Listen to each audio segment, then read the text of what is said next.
In Kiki's loft, there was always a wonderful suggestion of what we can't see that I really enjoyed playing with. This place is huge. There are giant sheets of, I think it's called visqueen. It's like a waterproofing plastic that are literally tacked up for no logical reason except, why is that there?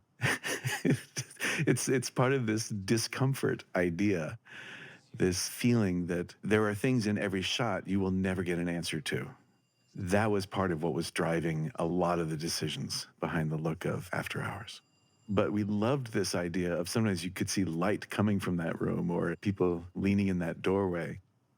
One of the remarkable things about Michael Ballhaus's approach to lighting is that he had a kind of low-budget filmmaker's eyes, and he would see how close the lighting already was to what it needs to be, and all we need to do is reinforce from this side, or all we need to do is bring a little something here to fill in the shadow.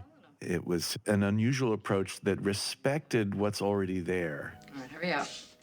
For a little while, Michael Ballhaus and I just kept getting hired as a team. First of all, a little tiny movie showed up in New York City with a German director, and they were looking for a cheap production designer, and the cinematographer was Michael Ballhaus. It was his first time in the U.S. filming something, and Michael and I then did Baby It's You for John Sayles and Amy and Griffin. We had worked on Reckless together for James Foley. I think the real draw for Marty was that Michael had a way of working that was so fast and actor-centric, and his need for invention that supports the emotional quality of each moment. Marty needed a costume designer for After Hours. I went and met Marty, and I thought he was very funny and very approachable, and that I wouldn't get the job. And then several weeks passed, and I did get it. It couldn't have been a more perfect project for me to start with. But I was very enthusiastic. I'm very interested in characters. And I see costume design almost as writing. It's interpretive. Marty had final approval of everything, and we did many of the fittings with the principal characters in his loft. And Rosanna would come over, and we'd talk about Rosanna's character, and talk about what worked, what had the most meaning for the character. Some of them were dressed in their own clothes, like John Hurd, but we managed to get enough detail in so that everybody was distinct. And I think it created the right mood for that script. Okay, let's, first of all, refresh the screen here. All right, and go in a format roller.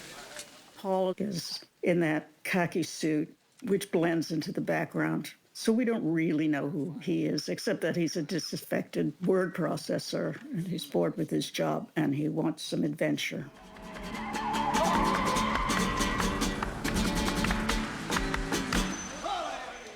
When Paul is in the taxi, the cab driver just has a ball cap on with a patch on the front that says, Captain, and that makes me think the ferryman to Hades is the captain of the rowboat.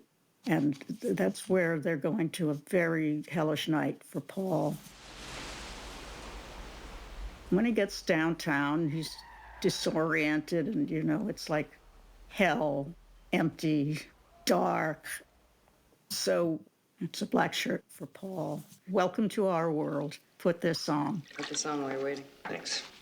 When we first see Kiki, the sculptor of the bagel and cream cheese paperweights, she's working on her statue, and she's wearing a sexy bra and a tight little punky skirt. And story about the bra, Marty had to approve it. And Marty, I said, will you come shopping with me? And I was in Trash and Vaudeville on St. Mark's. I thought we would probably meet at the fitting room at the back of the store, but Marty walks in the store, and Linda, Kiki, is right there. And he really did a double take. Because, oh my God, I like the bra. I was having a wonderful time. I was making discoveries downtown. Horst, and the black leather tank top and harness and bracelets, the disciplinarian. This the guy? Yeah. I went to the factories that made that bondage clothing that were down by the river. I'm Horst. There was stuff that I got at the Leatherman, which was where the chaps and hats came from. Can you say? After all, it wasn't your fault. Hello again. Sorry about this, I was detained. Marcy's little white dress and that white jacket, which came from my closet, as did many of the costume pieces in the show. She looks kind of angelic. She looks like a girl who, she could be a student, she could have a nice job in an office, but she doesn't seem to be a threat. I guess white has a lot of emotional value, and it's virginal. In some cultures, it means death. When I look at the movie now and see what she's wearing, it looks as if there's a lot of thinking behind it. But I don't really think I was thinking of that at the time. I think we saw it on her and said, oh, okay, that makes sense. When she is wearing her white dress, there's a tiny little clue. It was a belt, a beaded belt from my closet. And the beading said Mohawk Trail. It was one of those souvenir belts. Well, that's where this whole thing is leading him, to Club Berlin and the Mohawk. I don't know if anybody could see that. It was a piece of irony by accident. I knew there was something special about you. One of the things that I think some people don't understand about After Hours was how tiny the budget was and how much we needed to shoot on a given shooting night. And I'd never designed a film with so few conversations with a director. And so I had a lot of set reveals for the director on the day of shooting, which is unheard of. I could have sworn I thought I heard you say something in here.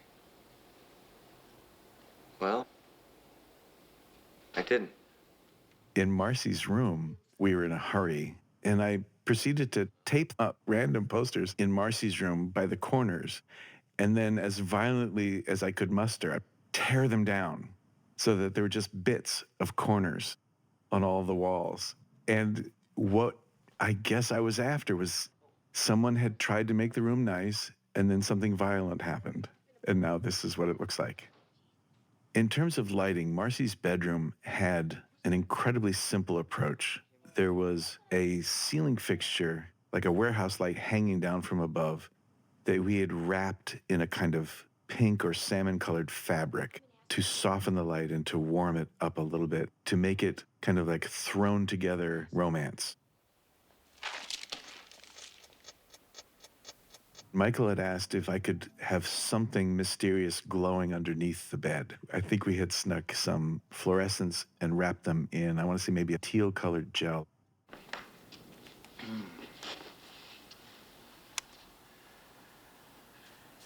Well, here we are.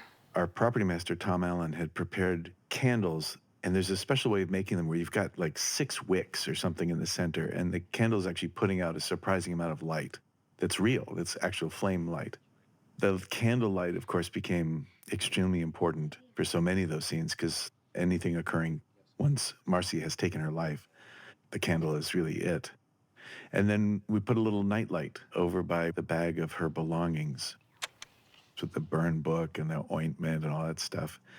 So it required very little other lighting to get that sort of strange kind of romantic feeling, but creepy at the same time.